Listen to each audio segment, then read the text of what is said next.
Good afternoon. It is November 13th, 2023. You're listening to a Little Column A, Little Column B, hosted by Will Limonos and co-hosted by Zach Bishop. How are you doing today, buddy? What is going on, Will? I have fantastic news. Patriots are on a bye this week. There will be no just gut-wrenching Mac Jones interception. There'll be no terrible special teams penalties down the stretch. We just, for over a week now, we won't have to deal with it. We get like a 2-week break. We can go do other things. We can watch other football. We can watch basketball, both college and NBA. It just so many things. You just kind of forget that we're just going through just a terrible season. And everybody listening is going, oh, this is how we had to deal with things, every other year forever. And we've just been, just on this throne, just riding it out, where it's just like, oh yeah, well, we win double digits every year. It's just a matter of like how many double digits, we're going to go. And okay, we're going to make it to the conference finals, the AFC championship game. No problem. It's just a matter of like, are we going to win this, go to the Super Bowl, and are we going to win it? Those were the questions that we're having. And now it's going to happen when we play the Giants in like 2 weeks. Both awful teams. And we play. It's not like the Colts are some amazing team. You got Minshew Mania in there. That's kind of fun, once in a while. But it's like we can't even put up a real effort against a backup. Coming into the year, we had a lot of question marks around Mac. I said he's got to make the jump. This has got to be the year that he does it. But the defense going to be the week where we spent a lot of money. We got a lot of guys, and for sure we've had some injuries, but not nearly enough that we couldn't go in and completely just shut down a backup quarterback. So we basically have a home game in Germany, of which I'm reading, hearing, and just being sent with so many rumors that we're potentially considering firing Bill Belichick, and that if he doesn't win this game in London, the rumor was they weren't going to let him back on the plane. From what I heard, that might be a little bit of a stretch. Either way, you're basically putting us in a situation where what's the best thing for this team at this point in the year for the long run? It's not winning games anymore. It's losing games, and you're putting us in a situation where if we lose, which is what's best for our team, we're going to lose Bill Belichick. We're going to lose again, and then it's not even that we're going to lose him. It's that we're going to trade him because it doesn't sound like he has any interest in retiring, and then we have to figure out what that's going to be worth, as well as you'd better get used to if you're going to fire him, if we are going to move on from Bill Belichick, you'd better get used to seeing him in a different uniform on a different sideline, and you better be prepared to go against this guy who now knows everything about our entire team for everything. There is no history. There is nothing else. There are no building blocks without him. We take him, the whole pyramid will fall down. Now, it hasn't been great. I agree there's improvements to be made. There's a couple different directions every team takes when they do struggle. There are this is our guy. We committed to this. This is our quarterback. We're going to roll with this guy. It's the chemistry, the cohesion over a couple of years that we build and build and build. Eventually, he develops into actual talent, and that is the direction we have chosen to go with Mac Jones. Now, the problem with this is he hasn't been getting better, and we've done nothing to really make him a whole lot better. Perhaps it's the weapons. Perhaps it's the play calling. Perhaps it's a defensive coordinator trying to run an offense for an entire season. There's a long list of mistakes, but what I would like to point out, and I do think this is fairly true, if you were to take, say, a successful quarterback, fill in blank, name X, whatever, it doesn't matter. Say he's a successful quarterback today that is more or less universally acclaimed and more or less supported as a positive, successful quarterback. If you were to put him through all the stuff that Mac Jones went, I bet he would still be a little bit better. And that's the thing. If you were good at this, it wouldn't matter all the excuses. We only bring those up because we want him to be good, and yet we don't actually have any evidence of him ever actually being that good. It's in glimpses here and there. What is so heartbreaking is, like I say it every week, it's like, how can he be so good to get into the red zone and then so bad at being in the red zone? Like there's a success of working in like the 50-yard line to like the 30-yard line, and the 30-yard line to the goal line is impossible. It's a different field. It doesn't make any sense to me, but I'm ready to move on. It's Zappy, anyone, doesn't matter, right? Did you see what Zappy did once he got in there? I'm ready to move on. Are you not ready to move on? You say what you want about Zappy. Are you ready to move on from Mac Jones? What does it matter? It matters a little bit because I think we can start trying something else versus we keep trying this that doesn't work. There's nothing that he can show to me at this point that's going to make me a believer. He's going to fall back to these bad habits that he keeps falling back on. I mean, he basically handed the ball off to Zappy at the end there and said, "Go get it, guys. I can't do it." And to be honest, he couldn't. he handed it off. I think Belichick. Yeah, I think I saw the joke with something like just like rage dropped him like you would do in fantasy when a guy is just so terrible that you don't even care who you're picking up. You're like, this guy's just gone.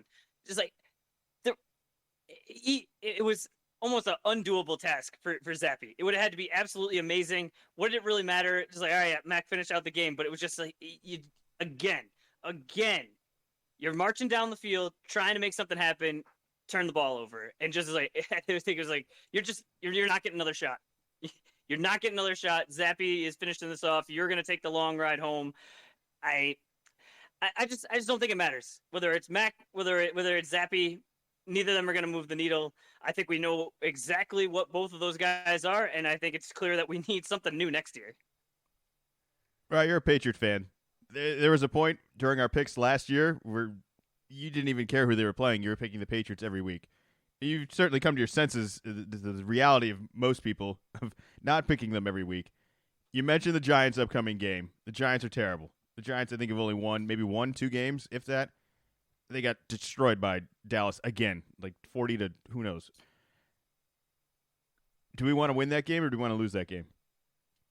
Oh, we want to win that game. We want to win against the Giants. There's a lot of history there. We start crawling farther to the top pick, man. If we Yeah, but you say that. This isn't the NBA. It's not one guy is going to come in and next year all of a sudden it's going to be like, "Oh, this is the guy." Look at the quarterbacks that are coming in. You got some guys that were picked up at the top. You got some guys that were picked way farther back. Right now, we got the third pick. If you grab Marvin Harrison Jr. right now, phenomenal player, phenomenal in college. I'm sure he will have I think he'll have a good NFL career. I don't know for sure, but if you were to put him on the team right now, I don't think that gets wins for the team, and I don't think it'll get wins for the team next year if that's who it was. So I don't think we got to do the ultimate tanking and get the top pick. I mean, unless we trade it out, I don't think this is just a one position need that we have. We need a lot of things. I don't think this is going to be a overnight turn things around.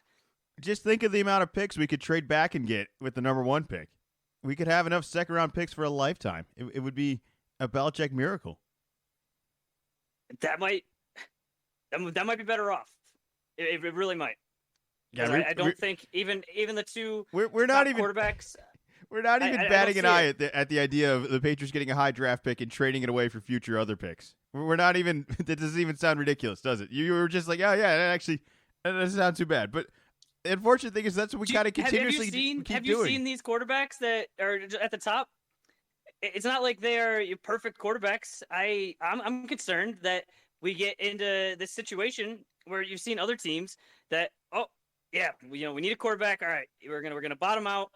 Let's get a quarterback, and then they get the quarterback in there, and it takes them 2-3 years to realize this guy does not have it, and you're just floating around, and you're not even. It's not even the NBA where you're kind of in the playoffs. You're just bad. You're just bad year after year. So that's why I don't know. Maybe that is the thing. You go in, you're bad, but then you take that pick and you turn it into lots of picks, so you get lots of lots of cracks, and you're not going to hit every time, so you can do it a whole bunch of times. Maybe that's the strategy. Look, I'm not even an Ohio State guy, like not even a little bit. Like I don't think you can find a history of me even saying anything about him, but there's no way in hell that I think the best thing for Marvin Harrison's career is being drafted by the Patriots. Like I can't encourage that. Like I don't wish that upon him. There's no history other than Randy Moss coming in and showing us for 1-2 seasons. Oh yeah, this is kind of how it works. Edelman we find out in nowhere. Welker we lure in and pay a decent amount of money. We haven't done that in quite some time. And in this all, what are you talking about? We spent a ton of money on tight ends the past couple of years. Well, I also was just going to conclude the whole thing with saying it all kind of cancels out because all those guys got to play for Bill Belichick with Tom Brady behind the center. So, like, what are we comparing? Like, nothing's ever going to compare to that. All right, you ready to get on to some picks? We got a lot to get to today. I'm ready to get onto some picks. All right, I made up a little ground last week. I think I'm one pick back of you. One pick back. I think, despite some of the struggles of the previous weeks, this is the week where we can I think we can get them all right this week. I think one of us can go perfect this week. Might not be me, might not be you. Probably will be Nate. But somebody, I think there's a route here of predictability that is in your favor. I think for a majority of these games, there's a couple coin tosses. Something needs to keep him distracted from his college basketball team. No need for that shot. We'll get to college basketball in a little bit. All right, opening up Thursday night. We get a real game on Thursday. All right, all these Thursdays we've kind of mocked in the past, but this one you're actually going to want to get on that Amazon Prime. This is going to have a main channel. This is going to be a side screen. These are two good teams here. The Cincinnati Bengals at the Baltimore Ravens, both in some dramatic losses leading into this week. So coming off those losses into a short week, I don't even really know how to phrase it all. I mean, like everyone's kind of said that like both these teams essentially played poorly and blew the lead and blew the game and blah, blah, blah and all that. But I think they went against some pretty good teams. I think the teams that they went against played better than them in the second half, or just more specifically towards the end of games.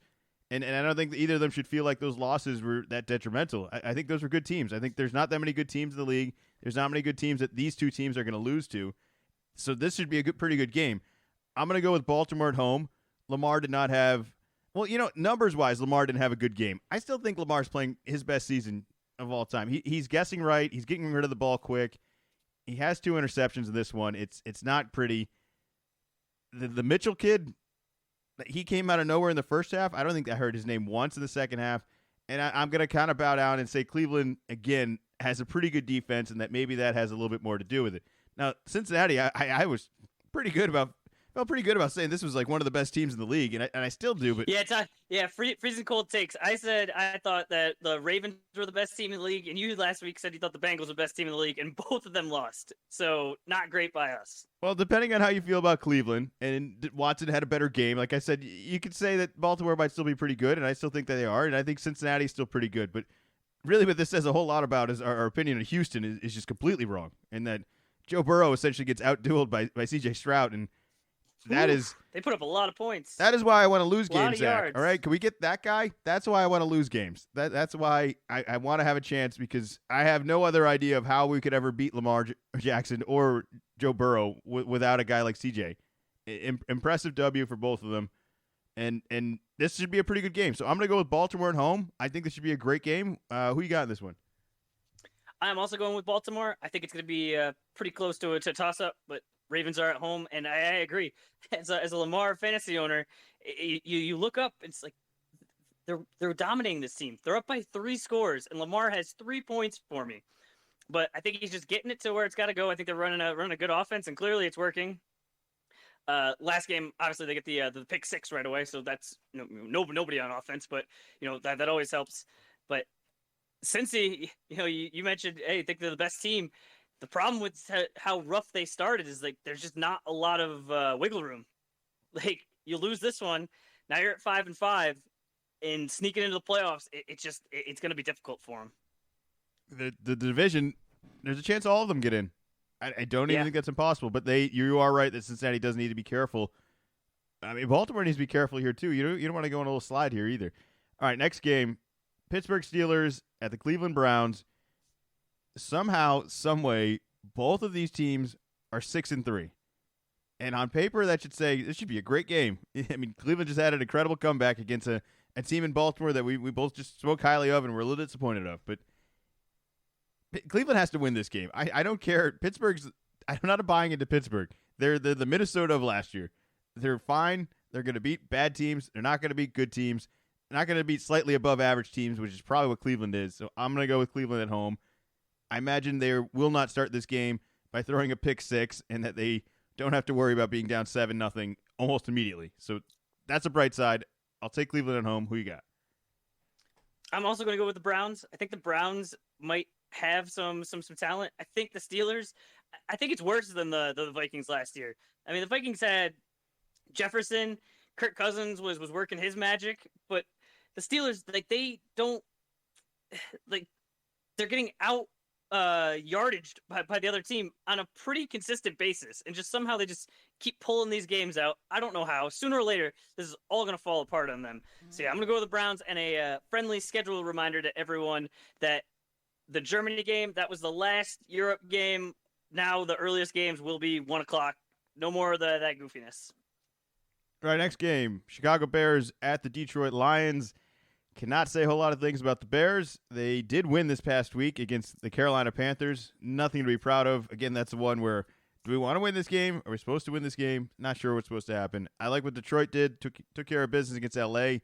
High scoring one. Chargers get a charger. Doesn't really matter. But I'm into Detroit. I like what they're doing. They shouldn't fall for this. This shouldn't be a trap game. Let's win this one. I got Detroit. Who you got? I also have Detroit, but they gave up a lot of points. So going forward, really got to figure out that defense. But this week against the Bears, they'll get the W. All right, next game. The 4-5 LA Chargers at the 3-6 Green Bay Packers. Both of them coming off a loss this previous week. You talk about Pittsburgh not really knowing what they're doing. I have no idea what Green Bay's doing. This is the running, the fumbles, the bizarre play call. Somehow they managed to score points, which really just hurts me as a Patriot fan when I watch this team and I'm like, wow, they got 19 points. Like, man, I would kill for 19 points. It's not going to happen this week, though. They're not going to be able to score with the Chargers. The Chargers are a miraculous team that is managed. I mean, they might be leading the league in points and still not winning games. I don't know how you're doing that, but that's very impressive. Keenan Allen's unstoppable. It's crazy that this team keeps losing because there's a lot of fantasy numbers going on week in and week out. They're like, oh yeah, that must have been a win, right? And it's like, no, again, somehow, some way. I'll get the Chargers on the road. Who you got? I've got Green Bay at home. I am not getting sucked into the Chargers. You saw them score a bunch of points last week, but they still lost. They're going to Charger themselves. I know. You're saying Green Bay, not even that good. But you know what? It's starting to get colder in Green Bay. Coming from Los Angeles, it's nice and warm out there all the time. You know this. They're going to have to go out there. It's not going to be one of those crazy cold games. I think it's, going to be mid-40s. But I think that they're just not a reliable team. And when they go out there, it's just you're gonna be scratching your head right around 3:45 going, how are the Chargers losing this game? So I'm going Green Bay at home. If one of us goes perfect this week and that's the one you're going to get on me, man, good for you. I feel like I take a lot of chances. This is like I don't even know what your research tells you about the Chargers. Like this is a gut one. Like you're not even trusting the numbers anymore. Just picking against the Chargers. All right, well, it's not impossible. Like I'm gonna feel like an idiot next week, being like, I don't know why I bet on that team. You're right. They lost 45-42 again. Just a miracle. Next game, Las Vegas Raiders at the 6-3 Miami Dolphins. Miami coming off a bye. The Raiders are now 2-0 under their new head coach, and I guess you could say it was a solid win. I mean, 16-12 against the Jets is like as close to a soccer tie as I think you're going to get in football. But a win's a win. They're 5-5. There's hope for this team. Unfortunately, the hope is going to end because Miami's coming. Miami's coming to play. I imagine Miami's going to take care of business here. I can't see Aiden O'Connell or whatever quarterback they're going to put up there that's going to somehow outscore the Miami Dolphins and Tua. I like some of the attacks on the Raiders, but man, Miami's just fast. I don't know. Is Ejection coming back this week? That's getting closer, but I imagine Miami's going to be recovered off this bye and ready to roll. Who you got? Give me the Dolphins. Raiders got a nice story with the new coach going 2-0, but yeah, that was ugly last night. That was just one of those primetime games that it's like, all right, this is the only one on. All right, well, I'll have it on. But yeah, now they're gonna go against the Dolphins, coming off a break. All those speed guys with a little extra time to recover. Yep, I'll take the Dolphins. All right, next game, New York Giants at the Washington Commanders. Oh, Dolphins is my lock of the week. Lock it in. Washington and New York both having a loss. One a little bit more digestible than the other. Dallas once again destroyed the New York Giants. The Commanders were in a game. The Giants are so bad. I have a coworker that's a Giants fan, and I'm not sure I've seen a more dejected coworker on a weekly basis as it just gets worse and worse for him. I mean, I hate to say I told you so, but this was the curse of the success of last season. This all started. I mean, and Daniel Jones isn't even playing. I mean, even if he was, though, I'm not sure. Like, how much does that really change? It changes a lot because they have a quarterback right now that just is scared to throw the ball, and even if he does, it's not in your best. It's not in your team's best interest for him to throw the ball. Like, that's how bad it is. Where you're better off just not ever having him throw it. And that's what's happening. Is this team just they have a guy behind center who doesn't throw the ball. Like, that's not going to work. They did manage to put up a little points here at the end, but 49-17. They can't even get the midweek feel good stories right. like whose idea was it to say, yeah, tell them how you live at home. Yeah, tell them how your mom makes your bed. That's a good one. Let's do that. Come on. You know you're going to get smacked around, and then you want to have that out there as well? How is that helpful? I think that makes the Giants look far worse than it makes him look. Look, the Giants have a guy playing quarterback right now that sleeps on his parents' couch. Like that's is that the story that I'm hearing? Like that's embarrassing for him, but it's more embarrassing for the New York Giants. The New York Giants, a professional football club, millions and millions of dollars going into all this, millions and millions of people going to paying attention, involved, working for, training with, just efforts being put into all this, and that is the guy that is the dominant position of the sport is who they're trusting. This is what it's come to. Can I give you a number here? Is it 0? I mean, has he done anything? What? No. A number for this game. The Washington Commanders, like you said, coming off a loss, much better than the Giants' loss. But the Commanders, they're not a good team. No one's thinking that. They're 4-6. Everybody kind of gets what they are. They are a double-digit favorite against the Giants. Double-digit. Normally, you get double-digit when it's like prime Patriots at home against an average to bad team. Double digits is a lot. There are not a lot of those spreads getting thrown around. They do score points. Howell's going to throw the ball around, and that's something the Giants are just not going to do, and that's why the spread's there. All right, so we both got Commanders. Next game, not New York. Dallas Cowboys at the 1-8 Carolina Panthers. Dallas is going to take care of business here. Lock it in. That's it. Nothing. Keep it moving. Who you got? I'm going Dallas. Next game, Tennessee Titans at the 6-3 Jacksonville Jaguars. Will Levis disappointed me this past week. This was a beatable Tampa Bay team, a winnable game. That he just looked like a rookie. And I think the sad part is they don't have a better choice. I think this is still their best option. It's the Tennessee team. The team's just not that good. Now, the bigger wake-up call, though, was Jacksonville also getting smacked 34-3 at home. San Francisco 49ers, arguably the best team in football, but the offense doesn't even get anything in this. They get nothing. I mean, Lawrence doesn't have a great game. I've been skeptical of this team from day one. I hope they win this one because you can't lose this one to Tennessee. I'm picking them at home. Despite everything else, I don't think that they're an elite team, but I do think they're an above-average team, and Tennessee's just a bad team. So this is Jacksonville's opportunity here. Right, get back on track. Hopefully, it's not a slump for them because there's a scenario where this season doesn't go quite as smoothly as they want. Who you got? I'll take Jacksonville at home. It's not great. I'm also going to go with Jacksonville. I believe in them a little more than you do. Last week it was not good. Getting that full 49ers off a bye week. Everybody's healthy. Look out. Train just rolled right over them. But Levis, I think, came in, had that nice relief appearance. And then since then, it's been rough. And I think that defense have been able to key in on it. And it's making it much harder for Derrick Henry. He makes an appearance later. So I will be going with Jacksonville.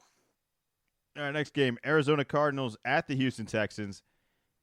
C.J. Stroud having another epic game, back-to-back weeks. It seems to be a little bit of a pattern here that he's gonna be around. This is a guy to remember. Now, a guy that we may have forgotten is now back, and Kyler Murray starting this past week for the Arizona Cardinals and getting a W against the Atlanta Falcons, who are one of those Charger teams that is somehow always in a close game, and it's always some oddball score that's 2 points off. And they just don't know how to finish, I guess. I don't know what to say. I don't know if I want to reflect entirely on Kyler being successful in all this or a little bit more of Atlanta just finding ways to screw this game up. But the real highlight of all this is we could see C.J. Stroud against the Arizona Cardinals, and he's probably going to put up a lot of big numbers again. Singletary also had a pretty big day, 30 carries, 150 yards, 1 touchdown. But I'm taking Houston at home. I'm into C.J., man. I think that this team could actually be – this could be a competitive team, man. I actually think this team could make the playoffs. It seems like they're in that route, and I'm buying in. Are you buying in? Who you got? I'm not buying in. I am selling. This is the top of the market. This is not when you buy in. This is the top of crypto. This is when you sell. You take that money, you go away.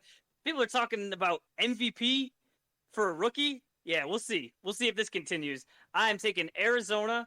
Kyler Murray, he's out there running around. He's doing fun things. I think that CJ is going to struggle in this one. He's had a couple of nice games in the past, and I think that just the hype train is getting a little over its skis.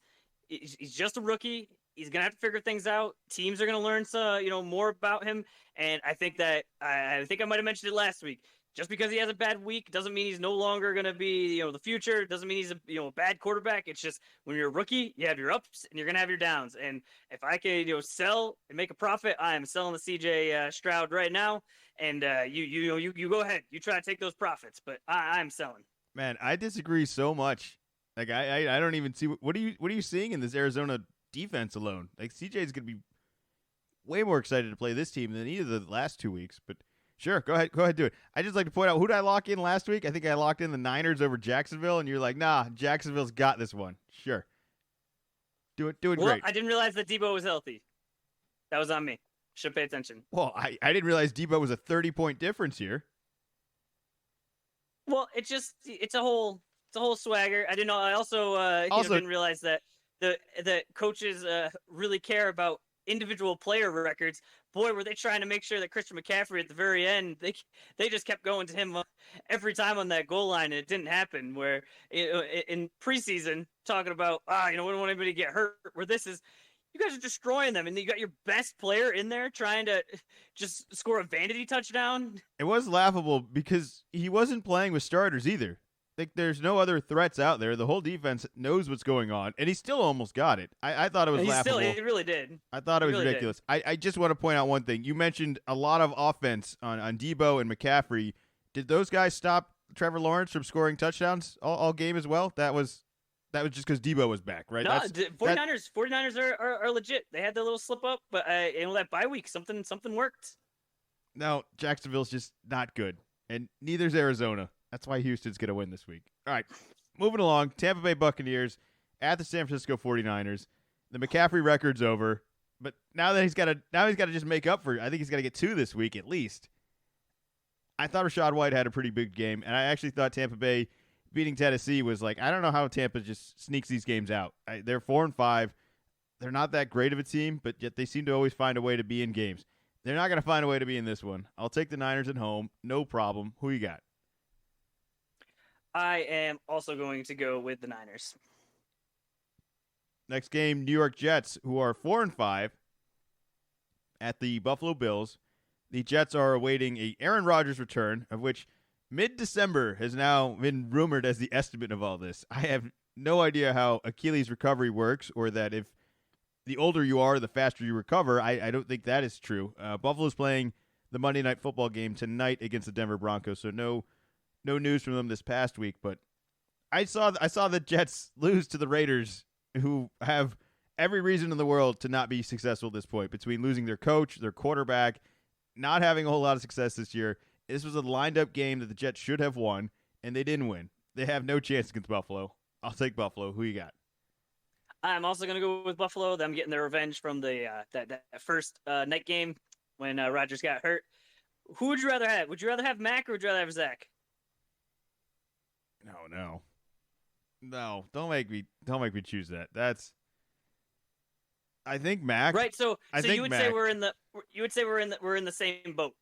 Yeah. No, I really would. I really would. Like if both of us have young quarterbacks that we hope we're going to be the next hot thing, and we don't have any other option, so we keep running them out there, even though continuously it turns into driving towards the end, terrible turnover.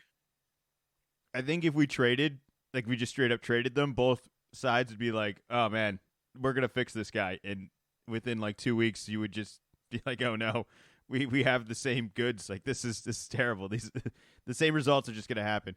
I do think that though that you could excite both franchises by making a move like that, and all of us would throw up, and all of us would be like, well, it can't be any worse. Like there's just no way. Just any change. We'd change for the sake of change. Just something else, which is what they should be hoping. Any chance at all you actually think Rodgers plays this year? There's no chance, right? I don't think he's going to play. There's no way. I just think it would be irresponsible for him to play. He's just going to get injured again. I don't think he's going to play. Moving along, Seattle Seahawks at the Los Angeles Rams. Seahawks getting a close win against Washington this past week. They are 6-3. They will be at the 6-3 Los Angeles Rams, who have not been good. 3-6. 3-6. Sorry, I'm getting backwards on all these numbers. They lost to the Packers. I don't think the Packers are really good. They're going to lose to Seattle. This is going to be a home game for Seattle. You're going to turn this on. Actually, there's no way you're going to see this on TV. This is going to be hidden somewhere from the blackout or who knows what. But you're going to see nothing but Seahawks. Nothing but Seahawks fans here. I like the road team with the home crowd, and I'll take Seattle. Who you got? Yeah, give me Seattle. Geno looked all right. I think they're making some moves, and they're just a competent team. I think they'll be able to get the job done. All right, next we get to talk about this year's miracle, and that is the 6-4 Minnesota Vikings with the 2-0 Joshua Dobbs on day 10 with the team, putting up 23 of 34, 268, 1 touchdown, and another W. Just another win. Just eking it out. And a huge fantasy day, too. Completely crushed my team. It's hard to not like this guy. How could you be against this team at this point? Justin Jefferson, a player who I actually think will come back this season, will be back at some point, and that is just a weapon that changes everything. If this team is above 500 or just flirting with it, gets in the playoffs, you add Justin Jefferson, I think you immediately have just a chance with a guy like that. I mean, say what you want about Cousins. I just think Cousins and Jefferson alone, and then all of the other weapons that they're developing and stepping up right now, I think there's a scenario where Minnesota may end up being a good team this year. There isn't a scenario where Denver's going to end up being a good team this year, so I will take Minnesota on the road. Who you got? Give me Denver at home. Curveball coming out of nowhere. That's right. I'm going with the Broncos. Dobbs story. Yep. I guess it's fun, but I think it's going to come to an end next week. Sunday night. Sign up for it. You're going blind. Denver plays tonight. You don't even want to see how they play the Bills. It doesn't matter. Don't even know. I'm not sure if the Kirk Cousins thing, if it was Kirk Cousins struggled in prime time, or if it's a Vikings quarterback thing. So I'm just gonna go with what I've seen in the past, and it's whoever's playing quarterback for the Vikings does not like playing in prime time, and Sunday night is for sure prime time. All right, let me just see if this alters your pick in any way. If Denver wins tonight against Buffalo, does that make you more likely to pick them again or less likely to pick them again? It doesn't impact. It doesn't change it at all. Doesn't change it at all. If they it's impossible. I can't change it. They get beat by 50 tonight. It doesn't matter. It's locked in. That's reckless. All right. Well, how are you going to pick this one? All right. Philly at Kansas City. Both these teams coming off a bye. How are you going to do that one? You just doing the same thing? Just don't need to see him this whole week. It's going in. I think these are two great teams. This is finally a solid Monday night game. I feel like a lot of the Monday nights I haven't really felt like I had to watch it a whole lot. This should be good. 7-2 Kansas City, 8-1 Philadelphia. I'm going to go with the home team, Kansas City. I just hope for a good game. I think we have two good quarterbacks in here, have two good offenses here, and hopefully the weather isn't anything drastic and both these offenses can run fully. But I'll take Kansas City at home. Who you got? I'm also going to go Kansas City at home, but I am getting some concerns about Travis Kelce. Hasn't gotten too many receptions.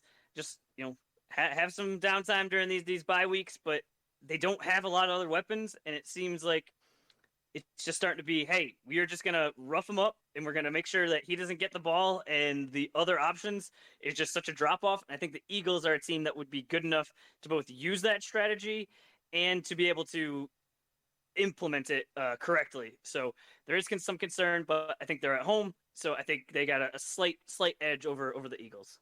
I think Kansas City needed the bye more than Philly. Like I think Kansas City will come out of the bye recovered and a little bit better. Not that the Eagles don't have anyone that's beat up. I'm sure everyone's beat up at this point. Everyone needs a bye, but I think Kansas City will come back better after the bye than they did going into it. Versus Philly, I don't think the improvement will be much. So those are the picks for the week. I think there's a chance somebody really goes pretty solid this week. I think there's a couple toss-ups. We're getting the Thursday game and the Monday game that I think get a little dicey there, but there is a route for perfection. You chose to go reckless. You chose to pick Denver. I can't even believe it. Curveball. I gotta do something. Well, somebody had to do something this week to get some fantasy wins, and somebody didn't do something this week to get some fantasy losses. Who are this week's fantasy heroes and zeros? Okay, for fantasy zeros, we mentioned him. Trevor Lawrence, awful. At wide receiver, we have Deontay Johnson and we have Jahan Dotson out of Washington, a complete zero. For running backs, we had Travis Etienne also on the Jags. No good. Somehow Tony Pollard, Dallas killed him, but no, he did not perform well. And also, you're finding a pattern on the teams we talked about earlier. Derrick Henry, he did not perform well. But for the heroes, we do have some Cowboys. We got Dak Prescott. We have CeeDee Lamb. For the rest of the wide receivers, Amon-Ra St. Brown, Mike Evans, Keenan Allen. You think he's hurt, but nope, not hurt. Ready to score touchdowns. For running backs, we have Jamar Gibbs, 2 tight ends this week. T.J. Hawkinson, I think he might have been on there last week, just really having a nice season. George Kittle. And then actually this week, we have a defense, the 49ers defense. They were really good. And not always happens. We have a kicker, Jason Myers. So a full slate of heroes this week. How many of those guys were on the Niners, and how many of those guys faced Jacksonville the previous week? I mean, sure, lock in that team. I'm just going to hammer in that Jacksonville's not good. It's not going to come back and bite me. If anything, I should have not picked them again this week. They just disappear in games that seem to matter more. Maybe they'll have a coming of a good game one of these days against a really good team. I just haven't seen it. They seem to blow those games. But those are this week's Fantasy Heroes and Zeros. We'll try again next week to get something right. We're going to transition into doing some college football. There's a couple headlines to get to. There's a suspension that I think we need to at least mention. I don't know if you want to start with that. This isn't my sport. I'm far removed from this. You update me here and there. I keep an eye out on stuff. There was a coach fired this week that is being fired and walking away with $76 million. You've done something incorrectly if you think that the best thing for your team is to part ways with a $76 million contract and to hire someone else to do it at the same time and pay them who knows how much. I imagine it'll be somewhere in a realm of a big money amount as well. And then on the other side, you got this crazy suspension thing, of which I guess that they've decided this is the coach's fault, and there's a indefinite timeline, and then there's an allowance of missing game day, but you're allowed to practice. I'm confused by all of this. I need clarification. This sport seems like it's going a little wild right now, and it might just be a lot of troublemakers causing trouble, but it also might be a weird way of disciplining and a weird way of fixing and getting out of problems. What do you want to start with first here? Let's go with the Jim Harbaugh Michigan sign stealing, because it started off there was sign stealing. All right, that's not good. But then it just gets weirder and weirder as the guy that was kind of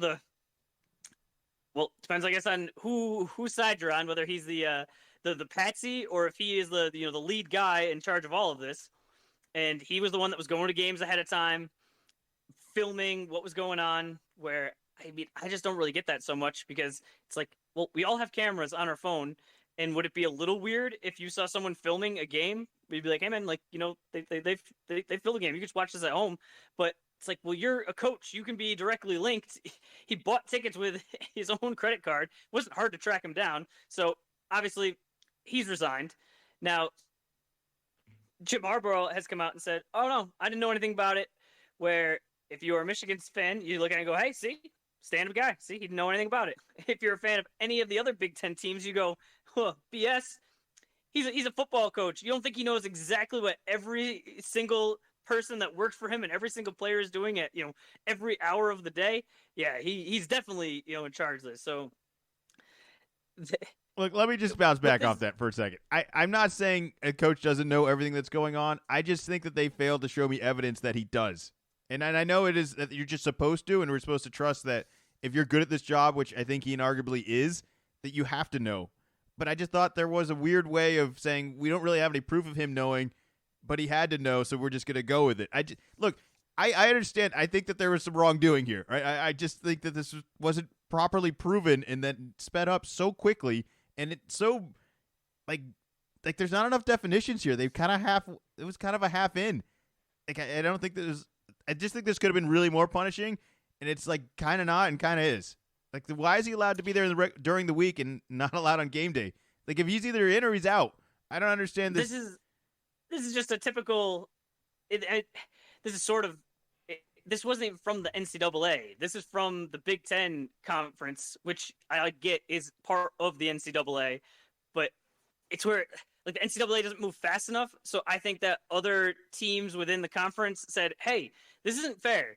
If he's cheating, he's not going to get punished until, the whole due process, which isn't going to happen for, 2 years. And then NCAA is going to come out and go, oh, yeah. And everyone's going to look up from watching Red Zone and go, who cares? Jim Harbaugh is, he's the coach of the Bears right now. Like, who cares what happened 2 years ago? This is long gone. So I think they wanted to do something, and this is not unusual for the NCAA to do, guys have been suspended for the first 2 quarters or something like this where, you can't be on the sideline for the 3 regular season games, but you can come back for the playoffs and, you can be there during the week, of course.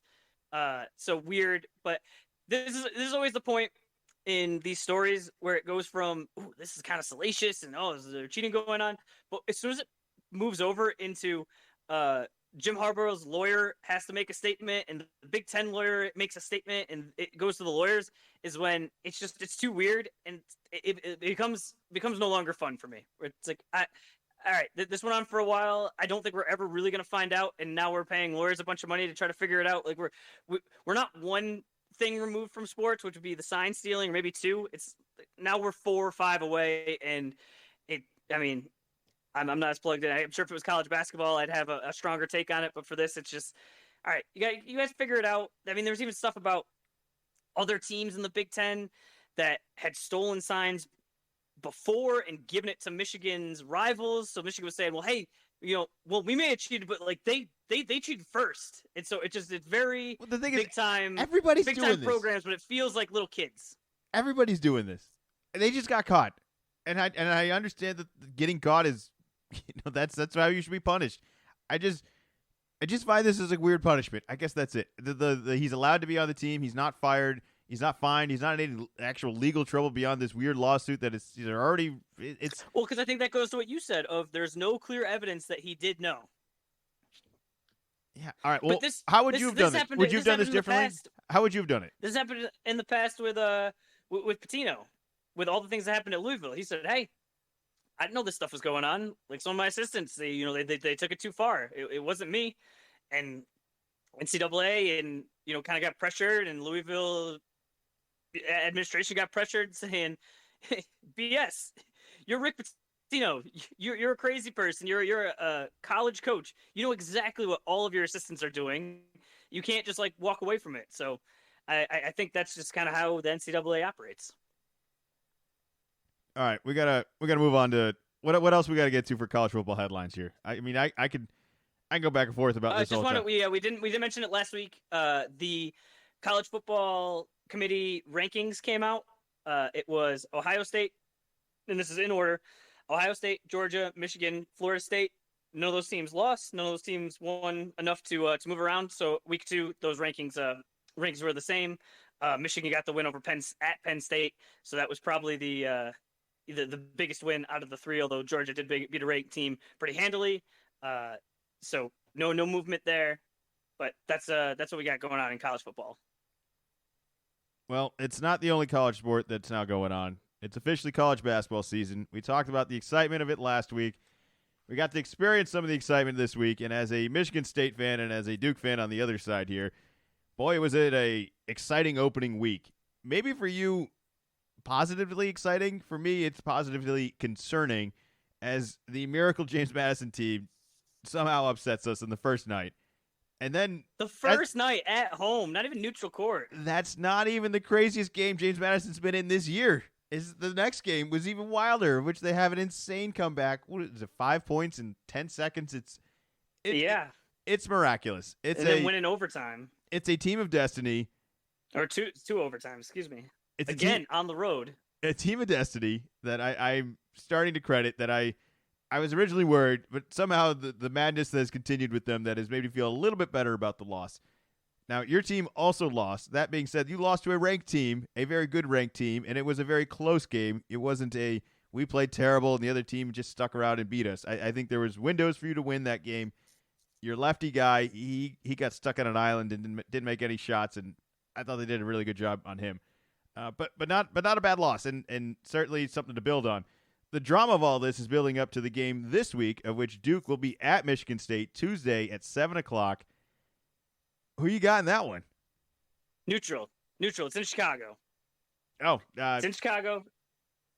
Champions Classic, so it moves around. I've been in person before. When it's in New York, it's always a fun time. So yeah, it's gonna start tomorrow. It will be Duke versus Michigan State, followed up by Kansas versus Kentucky. Uh, I think that Duke can win. I am very concerned that you guys were third in the country last year, third out of all of the teams in 3-point shooting, and in your first two games, I believe you've made two combined 3-pointers through two games. So I am very concerned that all of a sudden that 3-point variance, and you're going to come out and all of a sudden it's like, how are you guys 10 for 12 from three? you're just raining it. So there is a concern there, but it's definitely going to be a good game. Anytime Michigan State and Duke get together, it's always a classic. We're kind of turning the page on our side where it's not Coach K, it's Shire, but to go back a little bit, was definitely surprised on Monday. You guys were, I believe, a 17-point favorite. So here's your first game, and I'm kind of checking in on it, but it's like, you're gonna blow them out. It's even if it's close at halftime. This is how these teams work. You're at home, you're gonna figure it out, and then you guys just never got it together, and you're just ice cold, and goes to overtime. And I was very surprised that this is the first game that you had to deal with. You've made your allegiance change, and then this happens to you.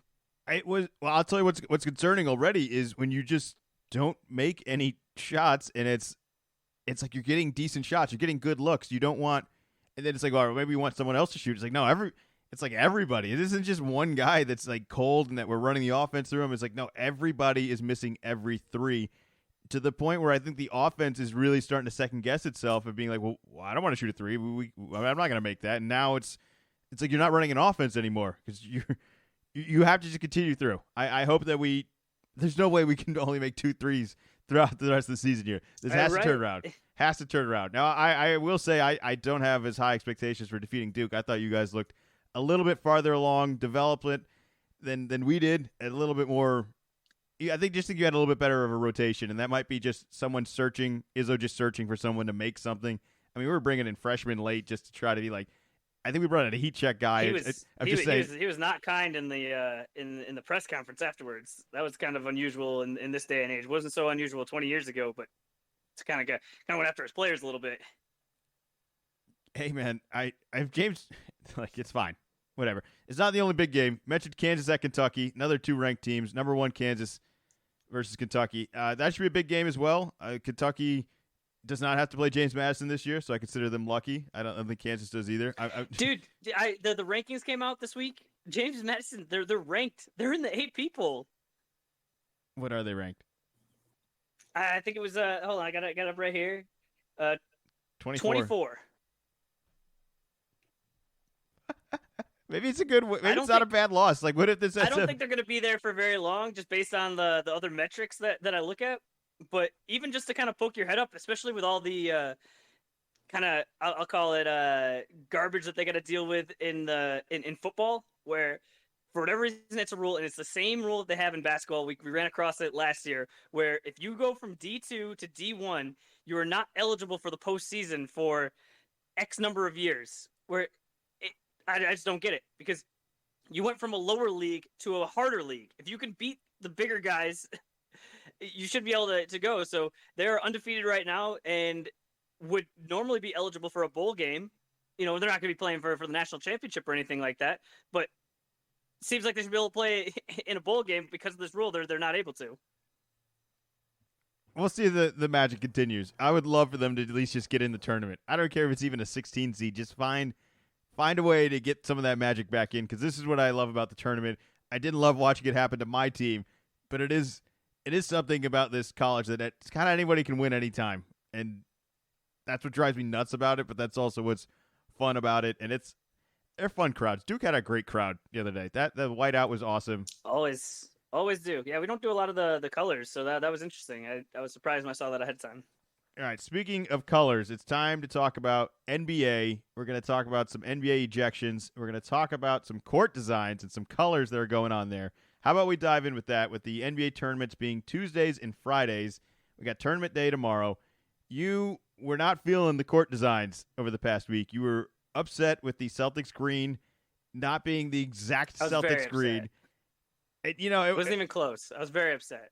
I don't understand the flaw of all this. You have no fashion sense of interest, and yet you have a problem with the color here, where it's not a big deal of what you don't care what they wear, but you care about this, and yet somehow you make them sound like they are whining when it just sounds like you are whining. Like, oh, I'm sorry, your poor eyes couldn't handle some color. What have we been watching black and white TVs for the past 20 years? Come on. This is what happened. This is honest. This is for all listeners and everything. So, our first tournament game. I've been kind of wishy-washy on it, but as it's gotten closer, it's like, all right, well, we're playing these games anyway. I've been trying to take, positive attitude. I went to a college, a local college basketball game. I was wearing my Celtics hat. I was walking around. I saw some other Celtics fans. I was, trying to, get them going. They definitely had no idea about the in-season tournament. They kind of knew there was a game. At that point, we had lost 2 in a row, so there was a little, apprehension. But like, I'm trying. But the problem is that it was at the same exact time as that Duke-Arizona game that we previously talked about. So you were trying to have a conversation with me. Well, I was just trying to will my team to a victory, and then they did not win and lost at home. I cannot remember the first time that we've been at 500 this early in the, at any point in the year. Normally play a bunch of cupcakes at the beginning, so you can kind of buffer it in. So I was not the person to have a rational conversation, and I took it too hard, too fast, because I was not a fan of the court colors. I thought we have this awesome color of green, and they decided to go with the Bucks green, which it didn't take me until either Saturday or Sunday to realize why you were such a fan. It's Michigan State green. That's why you liked it. You were like, oh, cool, my team's playing out there. Where I looked at it, it's like, this is not the cool green that we have. We have a very cool green. We should just use it. But I'm upset that you think 2 weeks of fandom has just altered my mindset entirely. Like, my opinion is now no longer trusted because of 2 weeks of being like, no, I'm a Michigan State basketball fan.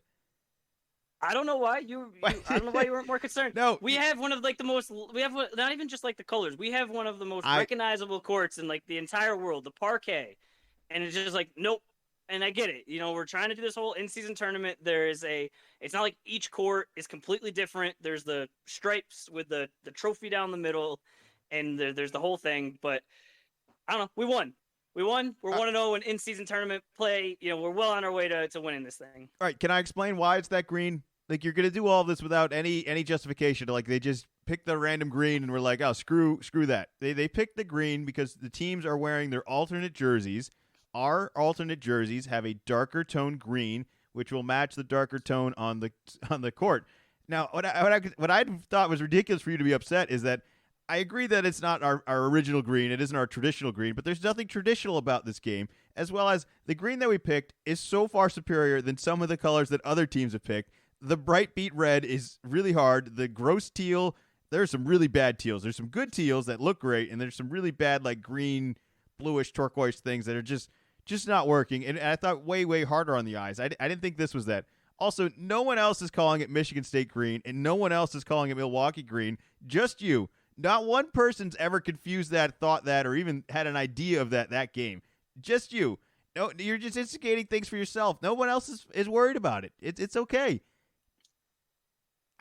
Who else was watching it on Friday night? I think a lot of other people. I was watching it because I'm trying to make it. I'm trying to will this team to an in-season championship. I don't want to hate on the mid-season tournament. I like what it's doing. The court design is a bit much, but I do think it succeeds in defining that this is a different night of games. This is a different court, and that it brands it very, very well, maybe even too well. But this is the first year. I think this can be improved upon, and I think they can have alternatives. Maybe it's a center stripe with the green, and the other outside where the green is now could be a court color or a lighter color, or maybe even another green color if you really want to go all out. But it's year one. It's the first trial of all this. I think it's going well. I don't want to get mad about stuff like that. I do want to get mad about some of the NBA officiating, where I just can't seem to keep track of these ejections right now. The Giannis one I thought was just inexcusable this past week, of which he makes an incredible dunk, kind of flexes on a guy, and they throw him out. There's a consistency that I just am not seeing.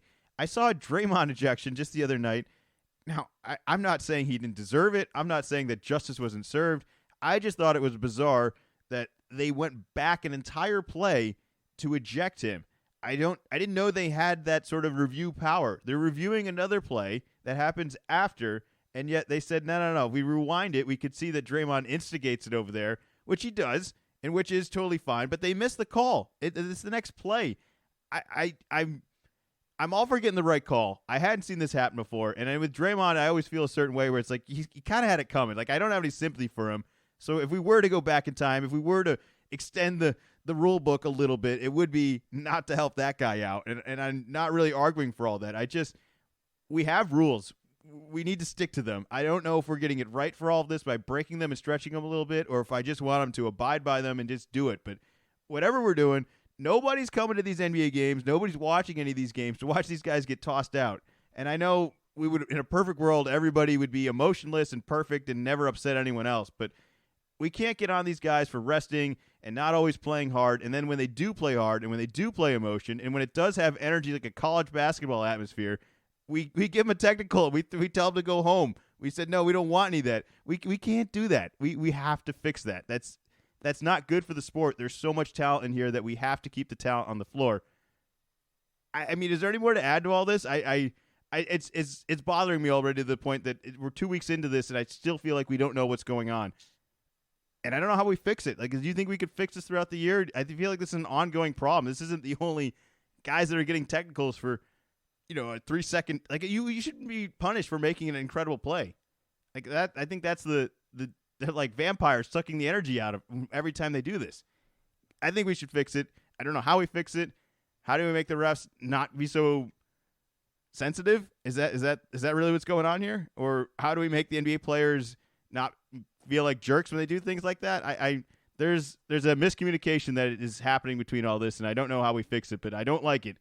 I don't like it at all. I don't like it it bothers me way more than the green does. Okay. Any thoughts on the Draymond ejection or the Giannis one? I don't think it's the the referees being soft, because they're doing a job. They're told, hey, when this happens, you do this, and they're following guidelines. But I mean, I saw the Giannis one, and I guess maybe by like the letter of the law, it's like you can't you can't instigate or whatever it is. But that didn't seem like anything. I think if I had watched that, I wouldn't even have thought like, ooh, he might have, that might have been a technical. I think other times you see something and you say, ooh, he kind of got away with one there. But I also think the character. Very much agree with you that they're not. I'm sorry. No, go ahead. That's what we're looking to see. We're looking to see guys dunk on other players, and I think as long as you're not fighting, like you get to keep playing. Like there obviously there is a certain line, but I don't think he was even close to it. I think I've talked on here before more than once about Patrick Beverley and the longer leash that he gets because of his character. I also thought this was incredibly disrespectful to Giannis's character. Like, it just didn't. It doesn't fit. Like, it doesn't. You don't do this. You don't add all this up and be like, oh yeah, Giannis, technical. Get out of here. I think with someone else, I think with Draymond, you're a little bit more quick to the whistle. I think, and that's entirely based on character. I just thought it was very out of character to assume that out of Giannis and to assume that him doing that was also going to instigate anything else. Like, nobody's fighting Giannis. Like, everybody wants to fight Draymond. So, like, why? Yeah. Who are we protecting here? Is really what I'm getting at. The problem is that Giannis is just a very scary human being, and it looked from the ref's view and from all of our views when he dunks on somebody. Yeah, it's violent. It's aggressive. It's what we love about him, and to take it away or just not reward him, it just straight up punish him and punish his whole team. It just seems so incorrect for me. But luckily, we do have some good NBA games to look forward to this week. We got tournament day tomorrow. A couple of games to look forward to. What are you looking forward to for tomorrow? Tomorrow, tournament day, I have Spurs Thunder, Wemby versus Chet. Hopefully, that'll be a matchup going on for a long time. They're both technically, in the same rookie. They're both going for Rookie of the Year. Both of them playing real well. Both are on, I guess, varying levels of team with talent around them. Chet I think has much better team around him.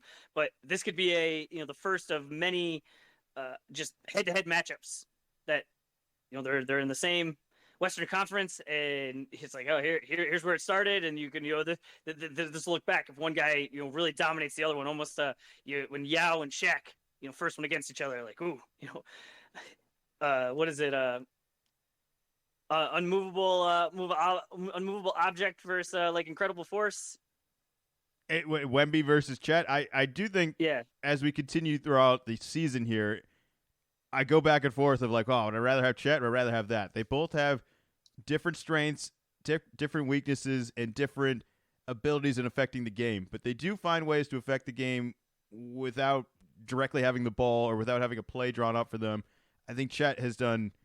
I've been really impressed with both of them. I've been more impressed with Chet. I think he looks a little bit more developed. That year out, that's just such an advantage.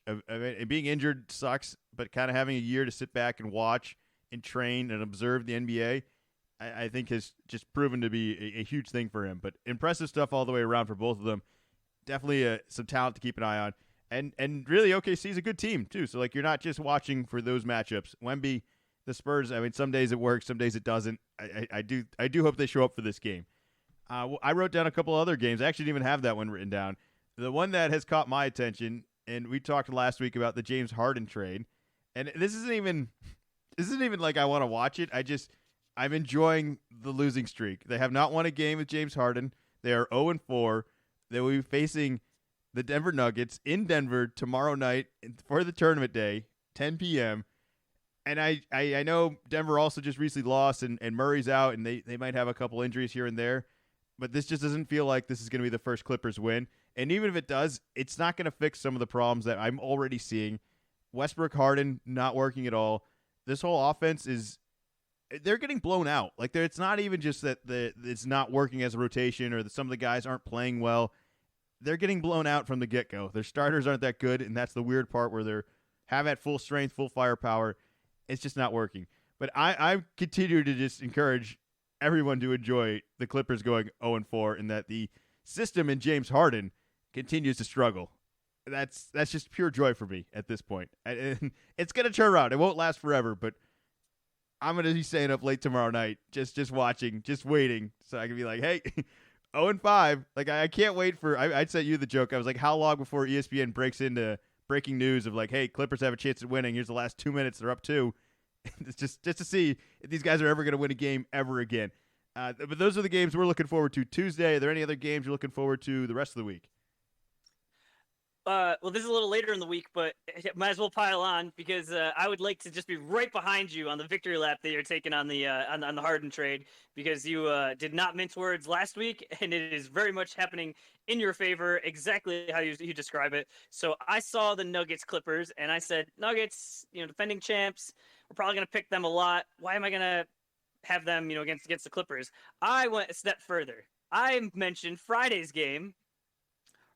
I believe it's Friday. Rockets at Clippers, which I believe is a tournament game. The Rockets are 6-3. They're on a 6-game winning streak right now, so they're almost the opposite, where the Clippers are on a 5-game losing streak. They both play a game in between, so something could change.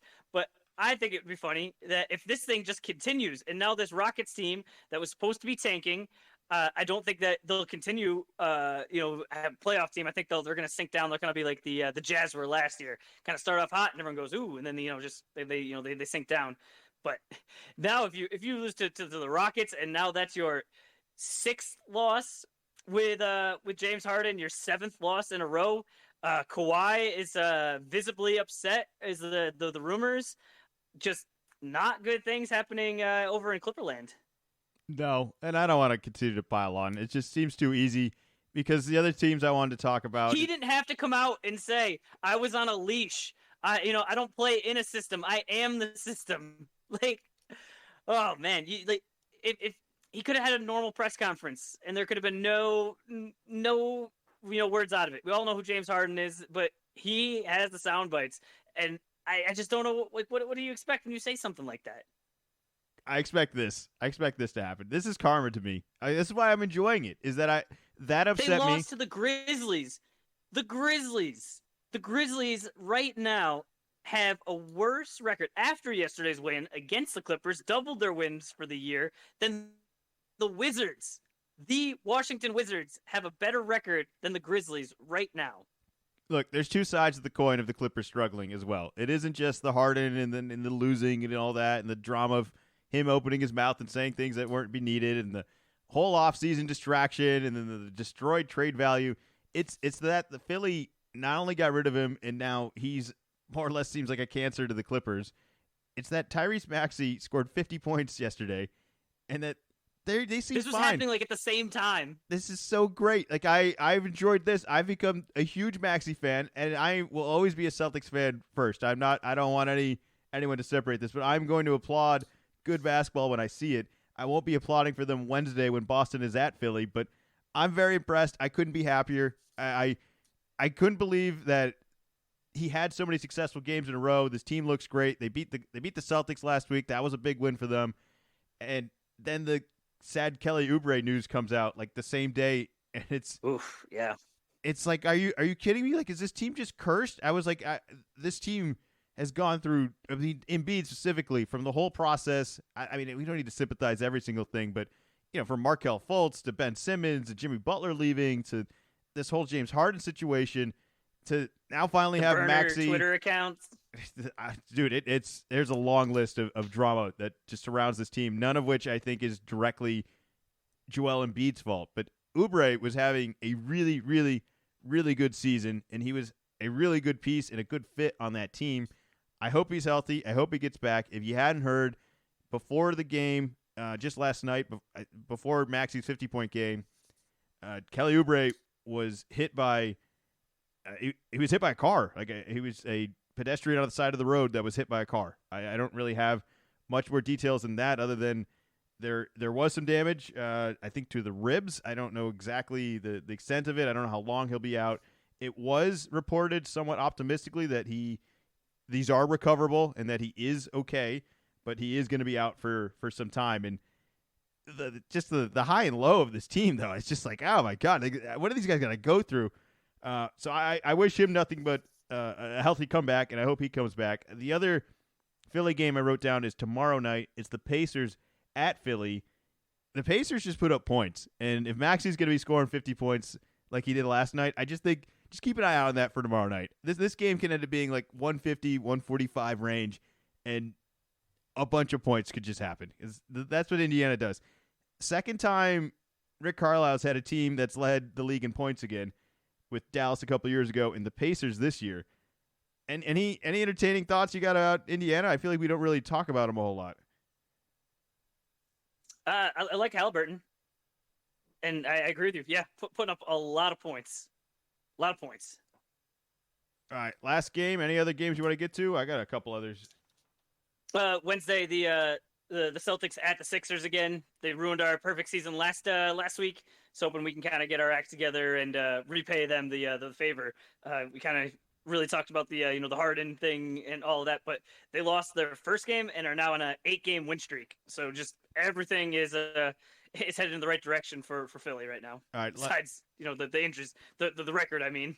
All right. Last game I brought up. It's Saturday. It'll be the Mavericks at Milwaukee. I didn't like this team. I still don't like this team. I can't explain to you how much workload is on the shoulders of Luka and Kyrie on this team for them to be successful, but they're doing it. Like Kyrie looks great. Luka looks great. I think this is the best I've seen Kyrie in years. I'm waiting for the butt to come of blah, blah, blah happened. Is something happened. But for the moment being, I can't say anything other than I really enjoy watching Kyrie just cook people, man. And Luka too. Like, they just have these incredible plays. They're crossing people over, finishing with both hands, getting in the lane, doing all sorts of things. And also, quietly, I haven't heard anything from Kyrie. So it's just a team to keep an eye out for, because I don't know if this is going to work very much longer, but when it does work, it's fun to watch. And this isn't always my favorite team to watch. Last year, this was one of the least fun teams to watch with no passing. Luka doesn't do it all. It still isn't exactly as team chemistry as high as it could be, but there's just a lot of high basketball IQ between those two, and they're putting up points. Hopefully everyone plays for Milwaukee. I know Dame missed some time this week. I imagine he'll be back. They got to get that show on the road as well over there in Milwaukee. I'm not hitting the panic button quite yet. This whole limited minutes thing with Middleton is weird, where it's like, oh yeah, but he played, he didn't play the whole game. It's like, well, if he only plays 20 minutes in the first half and you're still down 20 in the first half, is that really limited minutes, or like he's going to play more next week? Like that doesn't. You're still down 20 at half, and he did play. It was like he was absent. So I don't know how long they're going to play that excuse, but I would keep an eye out for that. I think you'll see a good game Saturday with the Mavericks at Milwaukee. Any other NBA news you want to get to? You mentioned Dallas, and yeah, kind of under the radar right now, but tied for the top spot in the West. A little homerish here, but I'm really impressed with Derek Lively. I was not expecting him to start. He was the 12th pick. He came from Duke, so I watched every game that he played last year. Actually, I even saw him play when we went to. I'm not sure if you were there or not when he played in high school when he came up to Springfield, because I knew he was coming to Duke, and he's just unlike Paulo.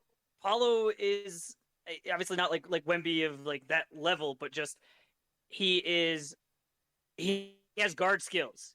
He's a big man, but he has the guard skills. He can shoot.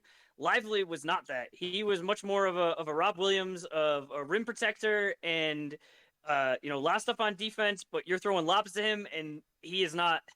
I think he might have taken maybe a few threes early in the season, but that was not his game at all. So I just didn't think that would really translate to the NBA, where you have to be like Time Lord, where you have to be so good that you can be hidden on offense, where everyone knows you're not going to shoot a three. So I've just been really impressed with how he's been able to help that team out, where it's not a rookie coming in on a terrible team. So it's just you're going to keep getting the minutes. We won't care if he wasn't producing. They don't have a ton of options, but I think they'd be figuring something else out. I like it. I like what he's doing. He's absolutely a part to the reason they're winning over there. He's not even my favorite Duke center of the week, though. Dude, Mark Williams, 24 and 21. I think of those 21, like 17 were offensive rebounds. I don't know if there's a lot of missed layups or what, but those are numbers. 24 and 21. It's a shame that team doesn't win as much. But 20 and 20 is a lot. Shout out to the Duke centers. There's plenty of them. I just want to give a quick update on the beer mile. It sounds like we have a couple maps measured out already. I got the meter wheel out there, wheeled it around. Got a couple different options pending on the weather. It sounds like it will be outdoors. There is a chance that I don't know what will happen. If the weather's just too cold or something just unforeseeable happens, I suppose there's a theory that we could do it on a treadmill, which does not sound any easier. We're going to try to avoid doing that, but it's scheduled. I imagine it'll be up and posted, I assume by December 1st, roughly.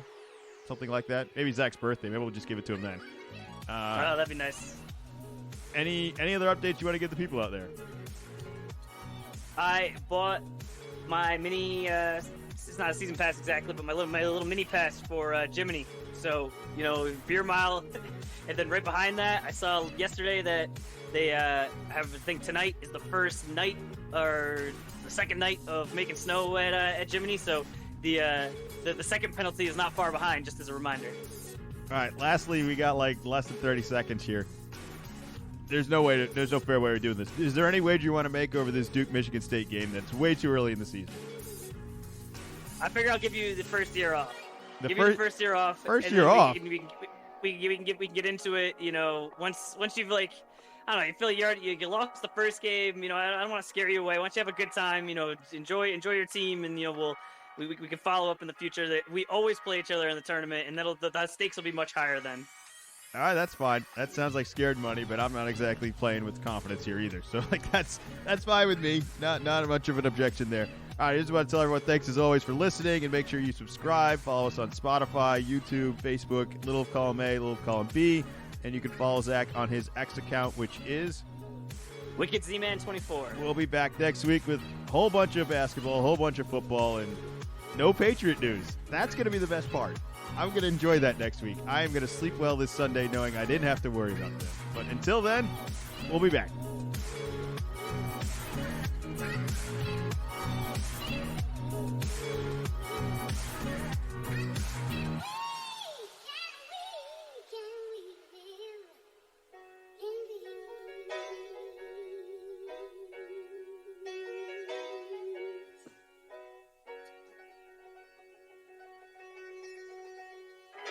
Little column A, little column B.